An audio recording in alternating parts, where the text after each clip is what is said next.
Welcome, our viewers and audience, to our documentary on food security for households in Bungoma County. My name is Gertrude Sakwa, the CEO, Skills and Mentors, CBO Bungoma. We have two flagship programs.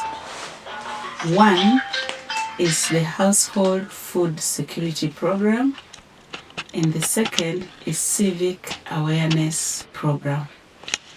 And this documentary is on the Food Security Program for small households in Bungoma County.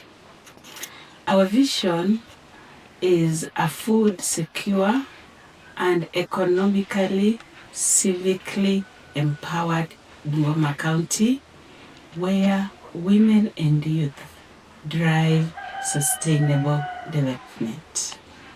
On this account, we base our household food security program, realizing that Bungoma County is generally a productive county in agriculture. However, we found that many small households lack food, and this is what contributes to the high index of poverty in our county. And as an organization, we are putting our effort behind helping some of these vulnerable families to be able to produce enough food for themselves and even surplus for sale so that they can boost their livelihoods.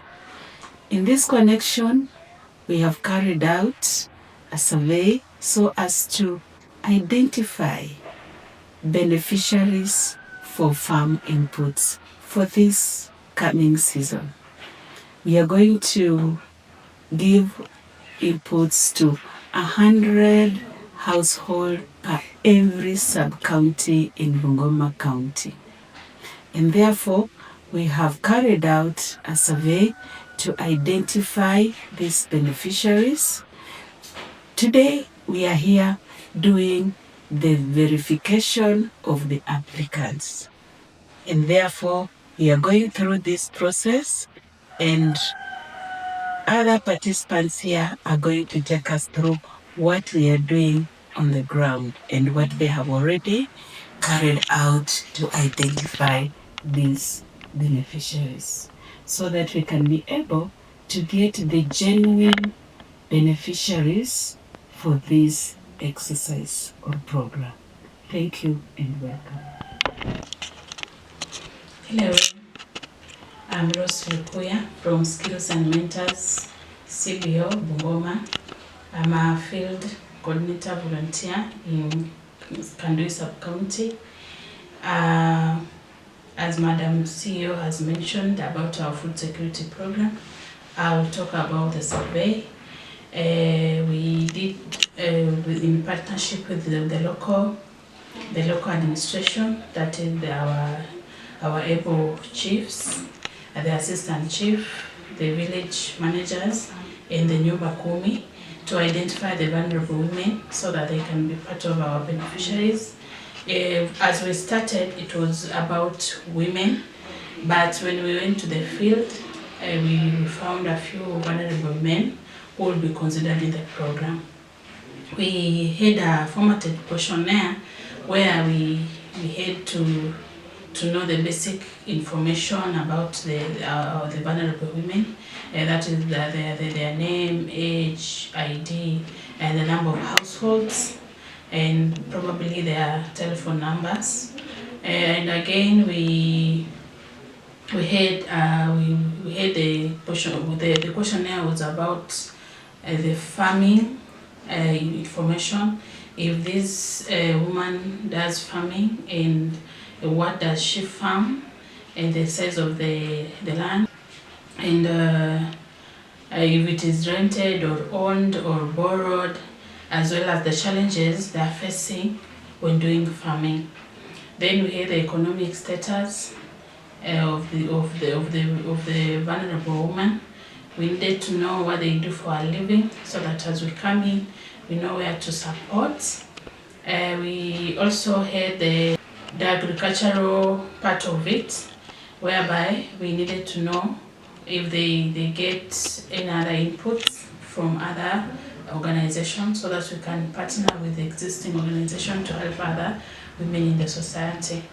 And in our survey, we were looking for vulnerability criteria, that is women who are widowed, survivors of gender-based violence, the women who are living with disabilities, or they have chronic illnesses, those women who are single, the women-headed families or households.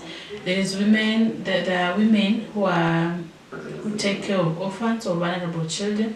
Those are our key criteria for our food and security program. Today we are doing the verification so that we pick up the less or the neediest cases so that they can be considered for the food security program. Thank you.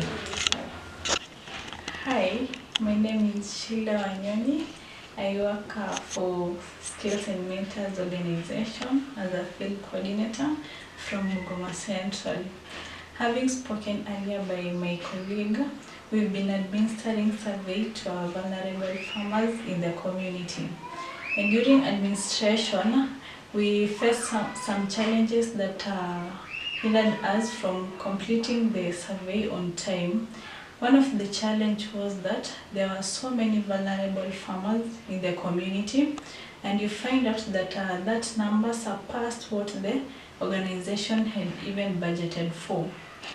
In addition to that, some of the identified vulnerable farmers had no IDs, and that is one of the major areas of concern in our organization, because that civic awareness is one of the pillars that we are going to cover as the organization, and we are also advocating for ID application and acquisition, because having an ID will also help you benefit from other organizations that will be contributing to the community development apart from Skills and Mentors organization.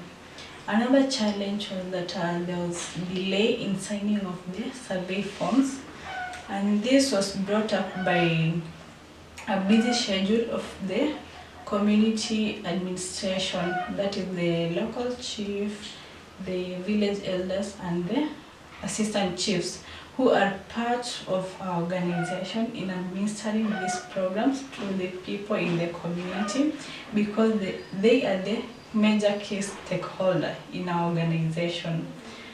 Another challenge that we faced as the organization in the field is that there are so many villages.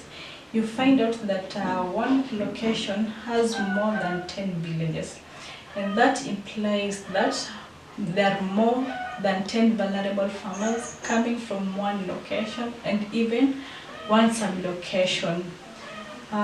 Finally, summarily, there was also a challenge in distance coverage, because you find out that moving from one location to another, it's a very long distance, and that also had an impact in completing our survey in good time. Thank you so much. Kwa majina zangu naitwa Solomon Kiboi, ni mkazi ya Mount Elgon, natoka wodi ya Kaptamu, location ya Kongit. Kulingana na project vile tunaiona ni nzuri kwa watu wetu kutoka Bungoma County ambayo inashughulikia usalama wa chakula.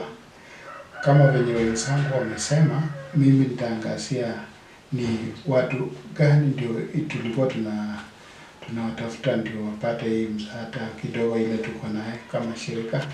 Mimi nilikuwa naangalia ama shirika inaangalia, moja, tayari kuna wale watu wako na shamba. Hiyo shamba ni kidogo lakini haiwezi kumkidhi ule mtu mwenye anafanya hiyo kazi. So lazima tumpe mtu ule ako na shamba lakini ana uwezo wa kupata pembejeo ambaye inaweza kumsaidia kwa maisha yake. So tukipewa tunaangalia kwa mtazamo wetu, tunaangalia huyu mtu tukimpea pembejeo, hiyo ni mbolea, mbegu, na kupea mafunzo jinsi ya wakati gani ambaye ni muhimu yeye kupanda, itakuwa ni mzuri sana. Huyo mtu akipewa kwa wakati mzuri hizo pembejeo, apande na ile maagizo ya mtaalamu ambaye anashughulika na maneno ya ukulima, huyo mtu wakati ujao hata rudi kwa ile hali alikuwa naye. Sana sana tulikuwa tunamtafuta ule mkulima mwenye hapa na shamba kiwango kidogo kama robo eka ama ICC nusu eka. Hiyo ndio ile kiwango tunaweza anza nayo. Kwa ajili mtu wako na shamba kubwa anaweza kupeana kiwango fulani anunue, lakini sisi tunaangazia huyu mdogo mwenye hana mbele na nyuma, lakini hako na shamba tayari. Na kwa ile bidii tulimpata akiwa hapo, tukipea support kidogo itamsaidia, na kaunti yetu na Bungoma itakuwa na usalama nzuri ya chakula. Ile ilikuwa hapo awali. Kulingana na historia inasemekana Bungoma ilikuwa very rich kwa maneno ya chakula, lakini mtazamo ya sasa ni tofauti kabisa. So tunataka kuirudisha hiyo hadhi yetu ya zamani ya kina babu, watu wa Bungoma waweze kukaa wakiwa na usalama ya chakula. Kwa majina naitwa Billy Masibo Sangura, nikiwa mwakilishi wa Webuye West katika Skills and Mentors. Mimi nataka kuongelea mambo ya vetting ya wakulima, na tunapofanya vetting tulikuwa tunaangalia kipato kama njia moja ya kutenganisha ule mtu ambaye ana uwezo na ule ambaye hana uwezo. Sasa tuko na viwango aina 3. Kiwango cha kwanza tulikuwa tunaangalia mtu ambaye anapata shilingi 150 au chini yake na hana uhakika nayo. Huyo mtu tulikuwa tunamweka katika kiwango cha kwanza, kwa sababu ako kwa mazingira magumu na hana uwezo wa kununua chakula na pia pembejeo kama mbegu na mbolea. Ule pia wa kiwango cha pili ambaye anapata shilingi 250 au kwenda chini na hana uhakika nayo ama anabahatisha kwa wiki, huyo mtu tulikuwa tunamweka katika kiwango cha kati, kwa sababu ako na uwezo kidogo wa kushughulikia shughuli fulani ya kimaisha chake, na anaweza kununua kidogo mbolea na mbegu.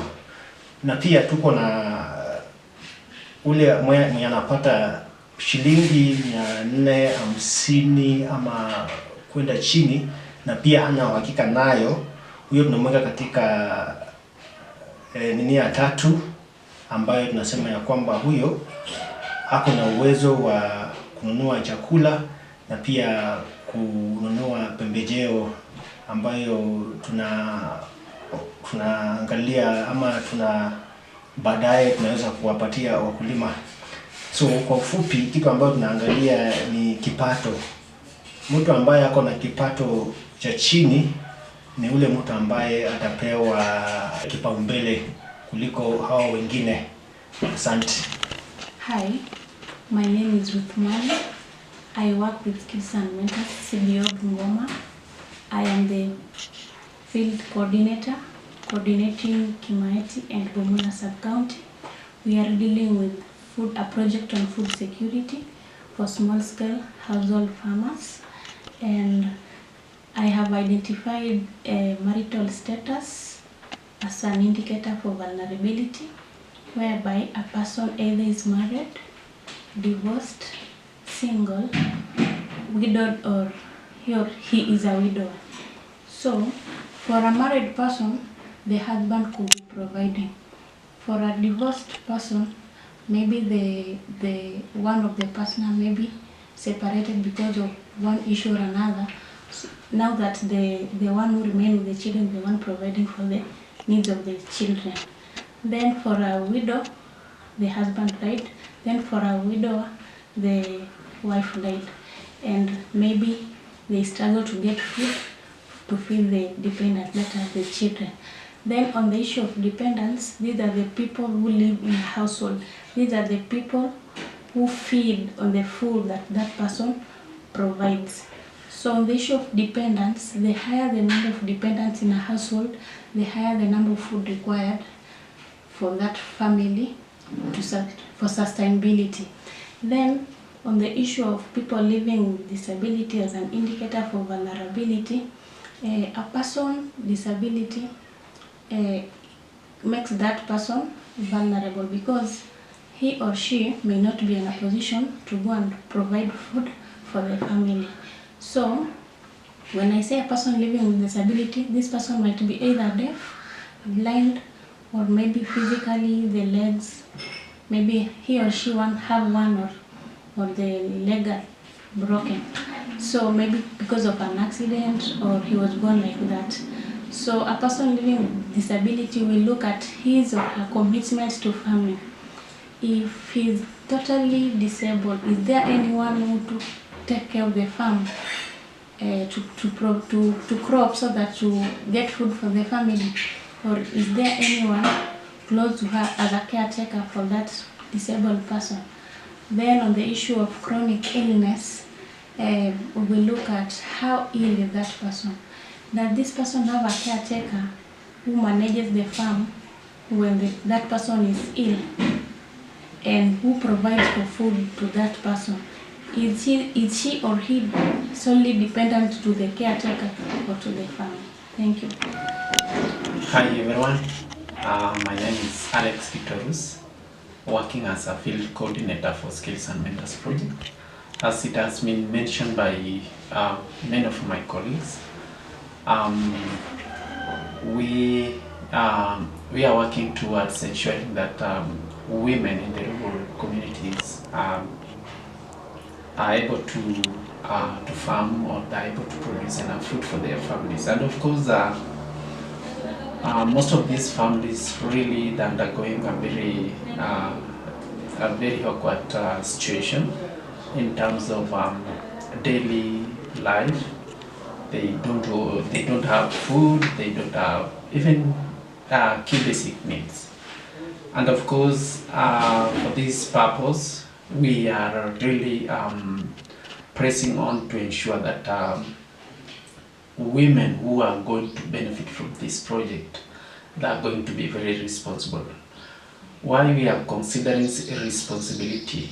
Farming requires an energetic person to go to the farm, plan well in the farm to ensure that he or she prepare the farm.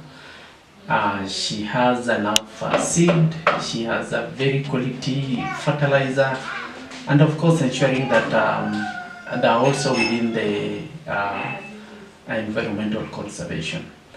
So for this case, we are going to be very vigilant, and even have follow-up mechanism and evaluation to ensure that the women whom we are going to give the fertilizer and even the seed, we are going to ensure they are able to plant their seed and have more food for their families.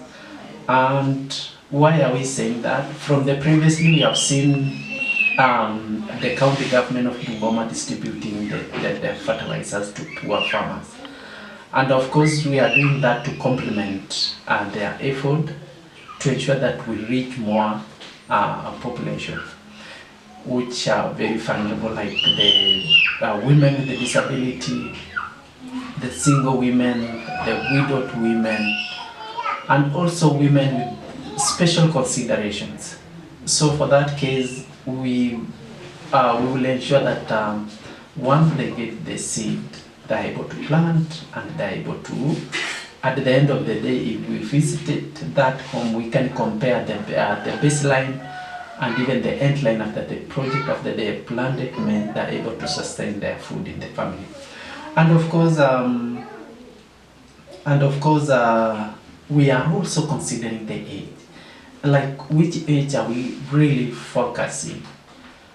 We are focusing to a very early production age, and even the late production age. I'm saying between 35 to 75 years age of women they can still own small resources at the family level.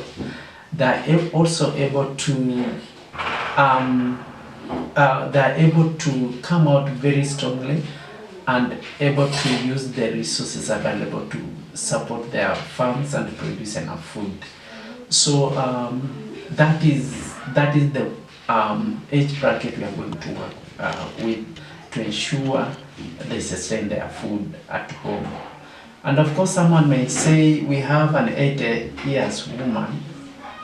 So at that level, most of the families then to check in who can come in and support such like woman. And of course, if we give that woman a fertilizer or a seed, again, then she may not be able to work with enough energy to produce food. And also we are looking like, why are we living, it could be 18 to 34 years. Those are people who are still very active in their bodies. They can do other work, they can go for casual work, they are paid 250 or 400 or 500 shillings. So we are considering that middle age population of 35 to 75 to ensure that we target the right people who can support their families with enough food. Again, about the special considerations. Actually, this could be the men-headed families. You might find a family that it's maybe widow. He has other responsibilities within the family to take care of. It could be they have the grandchildren. They have like it could be a small size of land. It could be that that man he is a disabled man, or he falls within or she falls within the highest vulnerability. It could be very sick. And of course, those are people you are considering under special considerations. And through this project, we endeavor to see that communities are able to sustain their food. A family that doesn't have enough food is a sick family. It's a drowning family, and it's a family that actually will suffer from the diseases. And we want to address the key challenges within the family. Thank you so much. Hello, I'm Doreen. And just as my colleagues have talked about the surveys of household security program, they've taken us through what has happened since the development of the tool of data collection, all through to the challenges they encountered. And now I want to talk about the rating.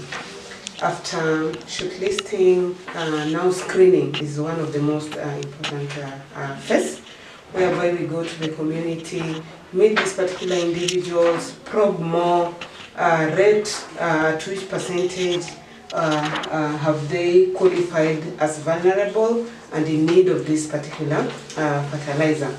So remember, when we talk about household food security, our core mandate or our focus of interest is the farming category. Of course, there are other contributing factors towards the food, household food security, but on this particular program, we are only keen on the issue of farming.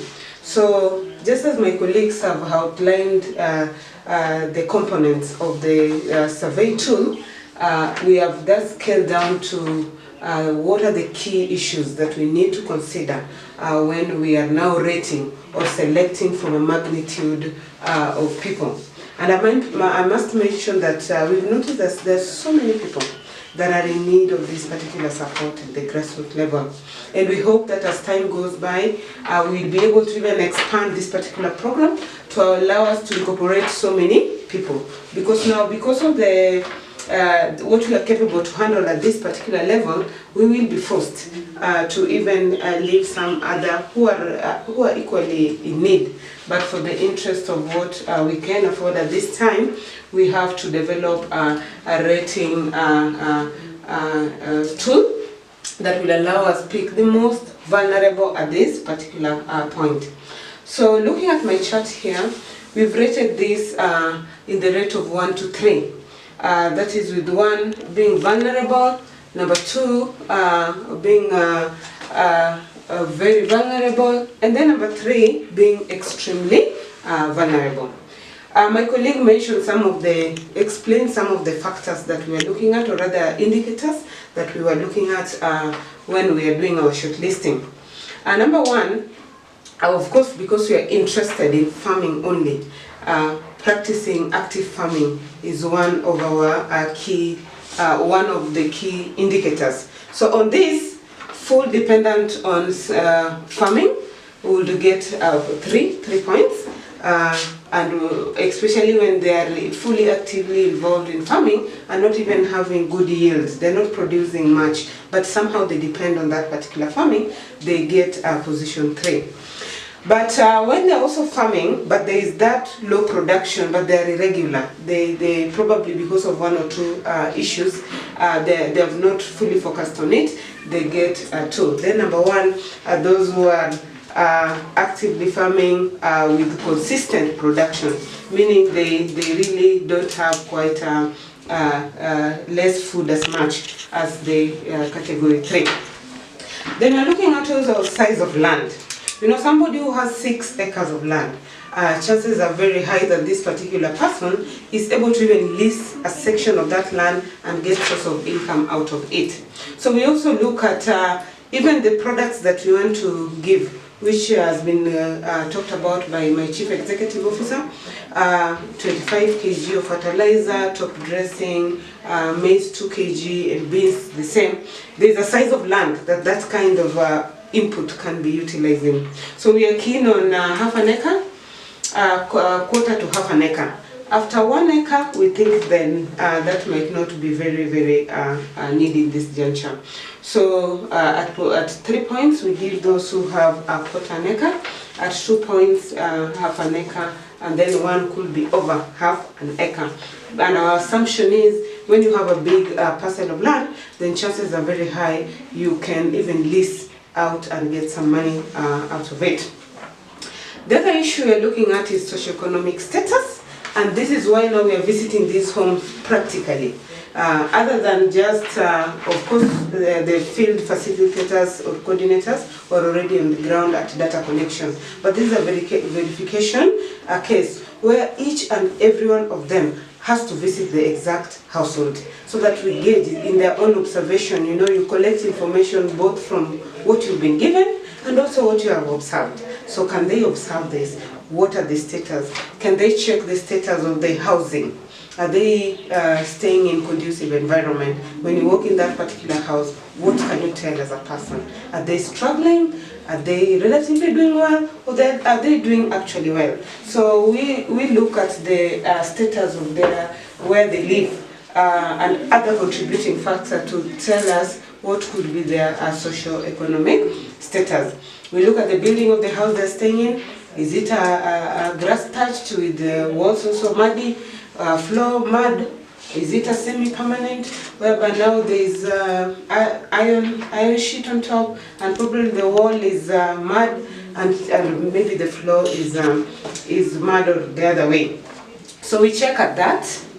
Then source of income. We are keen on per week.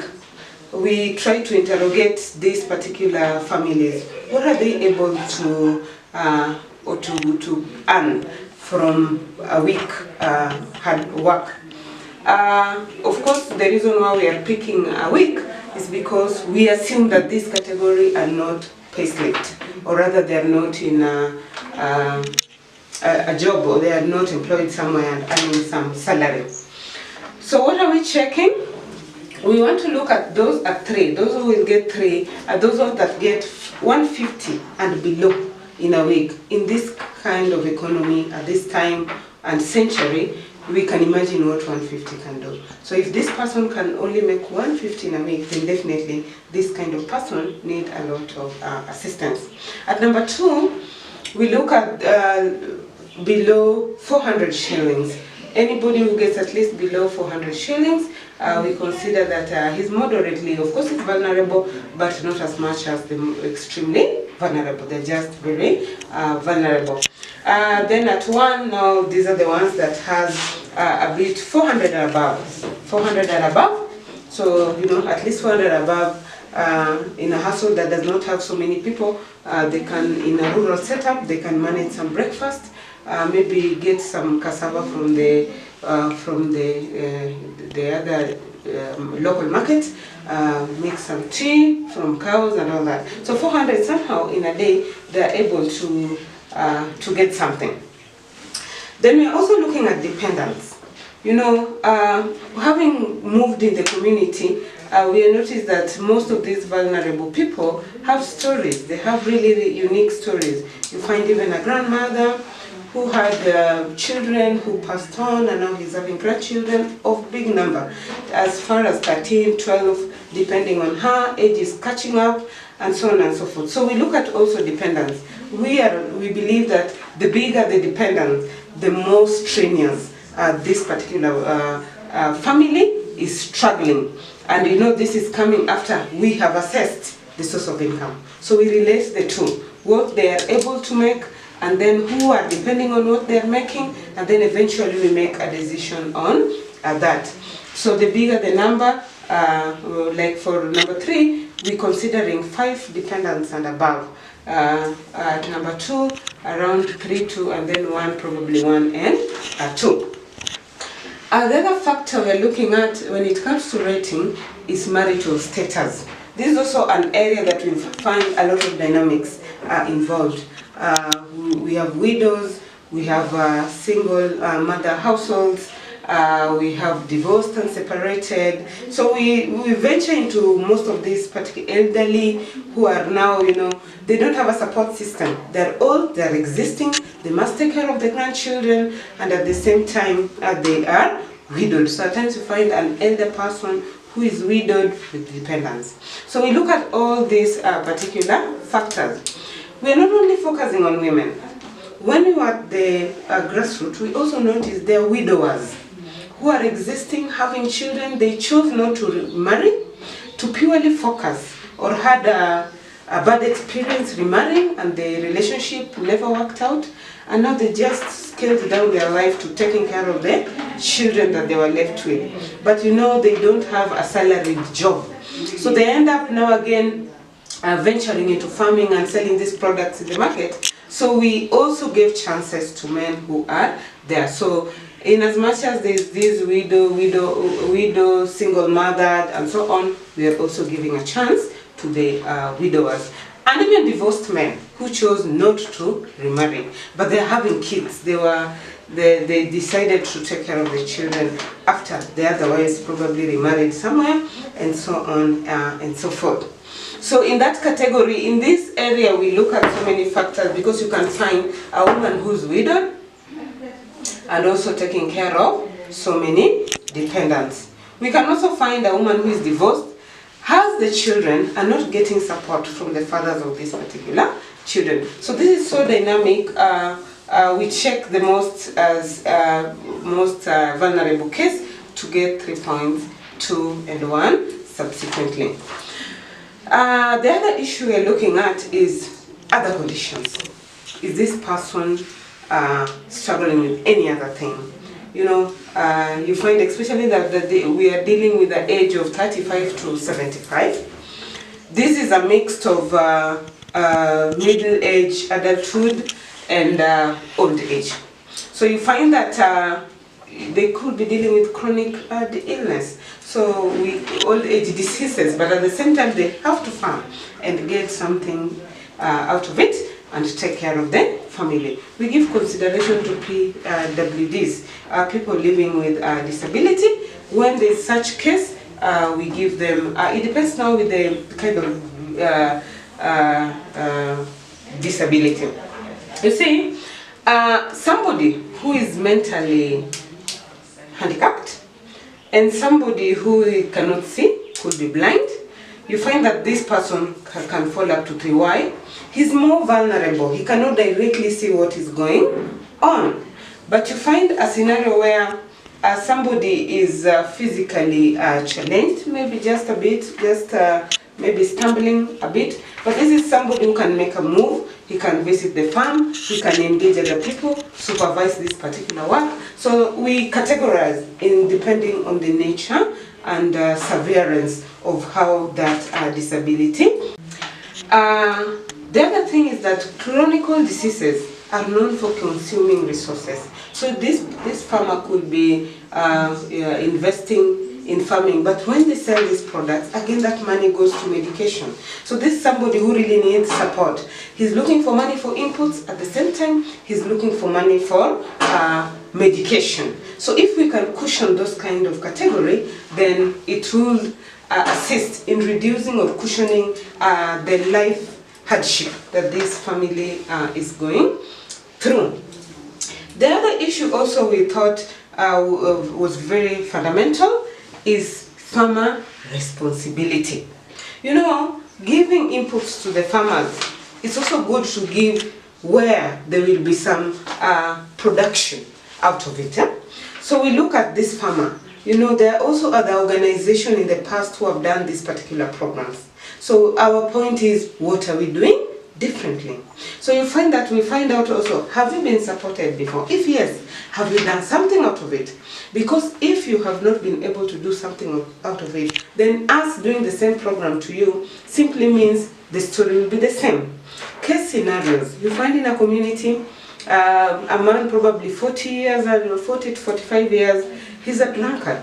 He takes this father, okay, he's vulnerable, but he focuses so much in drinking to an extent, when you take those farm inputs, they sell those products or trade them for alcohol.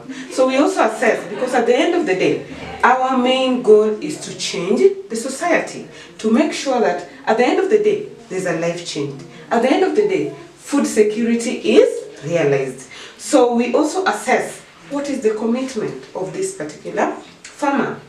And in this regard, we even get information from the local administrators and village elders who assist us to give us a background of this person, because we don't probably relate with them every day. So them being drunkard, being irresponsible, and so on and so forth is a key area that we also have to look, so that in the long run, the organization does not end up supporting people who are less committed to reducing food security. We also consider age. We want to believe that somebody at 35 years is more active, vibrant, and can engage in other activities. And most of the time, you find that these young fellas, they're not really so much interested in farming. But these adults, you find that they have a lot of sense of commitment. But the point is, there's somebody who is 60 to 75 years, is elderly, might focus more in this particular farming because it looks like it's their only source of income, because 60 to 75 definitely in the bracket of retirement according to civil servants. And then at this time also they don't have a lot of energy, so they might not get into other extra income generating activities. They might just focus on that farming. So we give them the first extreme vulnerable case. Then the middle age around 50 to 59, we give at rate number 2. They're not very old, they're not very tired, but of course committed at that age.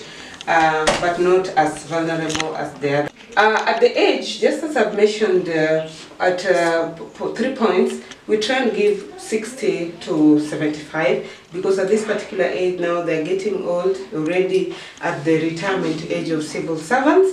And now they're a bit weak, they don't engage in other activities to support or to add on production of food in that particular house. And then at number 2, we now consider around 50 to 59, 59, so that at that age, you know, now they are getting old, but they still can do something. Then finally, at 30s are still very vibrant. They can add with other source of income. They are more focused, or if committed, to ensure food security, not only from farming, but other relevant sources as well. Then lastly, special consideration. That is now one of the main reasons why now we have to one-on-one go to these particular homes. what other things, like right now, just to give an example, you find a young lady at 33. This is somebody who has not reached 35, it's just a few years to 35, or let me use 35. He's 35 years. She was widowed at probably 28, 29. She decided not to remarry, maybe he has a kid or two, probably 3. But she's already widowed, and she might have not been in the 75, 60 age of 3 pounds. So you find that in that case we give a special consideration. She's a widow, 70, maybe 80 years, doesn't have other children, maybe he lost children or never gave birth, but now has to survive. So he has to totally depend on on this particular family to ensure that there is food in her house. So basically the special consideration is an open check. It's an open area where you listen and get what other cases that might not really focus on all this, but it's a case that needs attention. We give it a room so that we are able to do what? To reach out to the very, very vulnerable category. So in a nutshell, we are trying to make sure that there is an impact in the community to make sure that food security is addressed right from the grassroots, and those who truly deserve those particular cases. So with this particular structure and the strategy we've developed as a team, we are confident that we are going to have a change in society by providing food security. We will do this over years and make sure that each and every sub-county and probably every village is affected in one way or another. By doing that, we will, to some extent, make sure that food security is realized in Bungoma County. Thank you.